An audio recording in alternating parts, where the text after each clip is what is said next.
Ladang melambangkan dunia dan gereja. Benih yang baik melambangkan orang percaya dalam Kristus. Dan iblis akan menabur benih jahat di samping mereka yang menaburkan firman Tuhan. Selama kita hidup selalu akan ada yang menghimpit. Bisa dari yang membenci kita, maupun yang tidak menyukai keberadaan kita sebagai orang Kristen.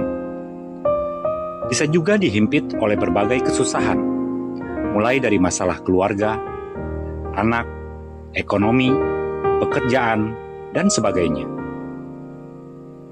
Namun kita tetap dapat bertahan, sebab yang ditaburkan oleh Tuhan dalam diri kita adalah benih yang baik.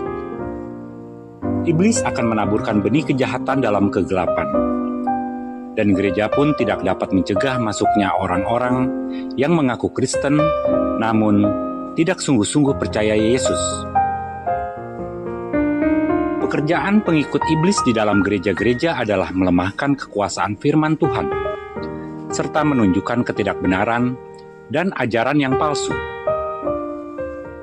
Tidak sedikit orang yang hidup benar bergumul dengan kejahatan yang terjadi di sekitarnya. Kita sering menemui orang yang memiliki perilaku tertentu mirip pengikut Yesus, rajin ke gereja, persekutuan, memberikan sumbangan ke gereja, yatim piatu dan janda, serta aktif dalam pelayanan. Tapi cara mereka hidup dan cara mereka berpikir yang seringkali tidak jujur, egois, sombong, meremehkan kekudusan. Itu bukanlah cara Kristen sejati. Lalang dan gandum ini tumbuh dengan akar saling melilit, sehingga bila mencabut yang satu, maka yang lain akan ikut tercabut. Kehadiran lalang jelas mengganggu keberadaan dan produktivitas gandum. Kita sering berasumsi bahwa jika kita berbuat baik, bekerja keras, maka segala sesuatu akan menjadi seperti yang kita inginkan. Kehidupan ekonomi lebih baik, keluarga lebih harmonis, kerohanian lebih baik. Namun, itu hanyalah ilusi.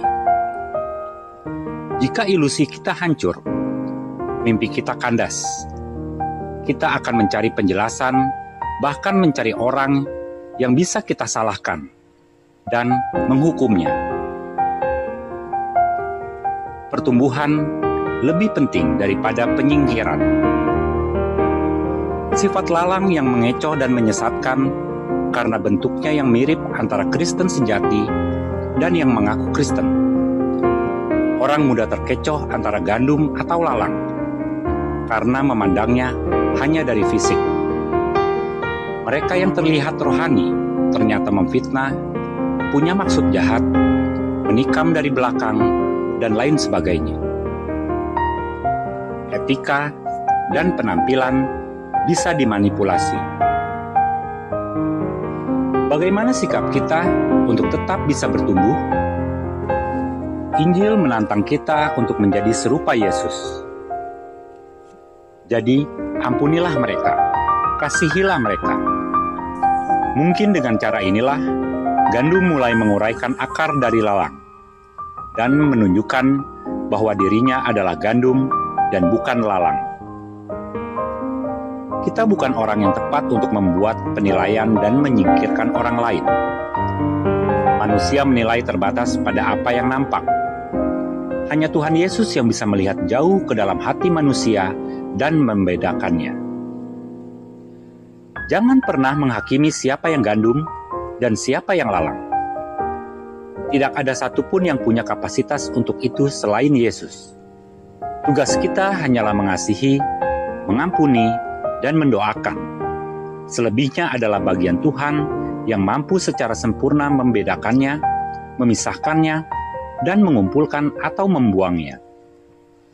Kehadiran lalang menyebabkan kedukaan, sakit hati, kerugian materi, tekanan mental bagi anak-anak Tuhan.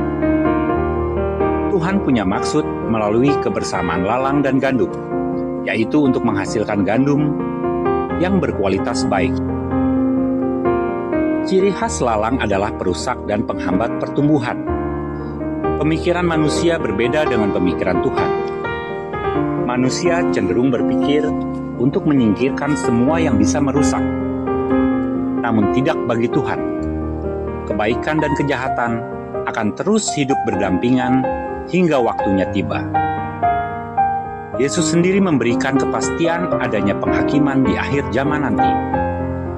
Janji Tuhan ini menjadi peringatan dan penguatan bagi kita untuk berjuang, bertahan hidup sesuai keberadaan kita sebagai anak-anak Tuhan. Walau kita harus menderita dan menanggung resiko karena ulah jahat orang-orang di sekitar kita, karena kita mempertahankan kebenaran. Kekalahan dan kemenangan pada akhirnya Tuhan sendiri yang menentukan. Anak-anak Tuhan memang harus hidup berdampingan dengan orang yang tidak percaya. Jangan khawatir karena takut disingkirkan oleh lalang, sebab keselamatan anak-anak Tuhan dijamin oleh Tuhan sendiri. Yang terpenting adalah keteguhan hati untuk mengimani bahwa tidak akan ada yang dapat mematikan dan menaklukkan kita selama kita bersama dengan Tuhan.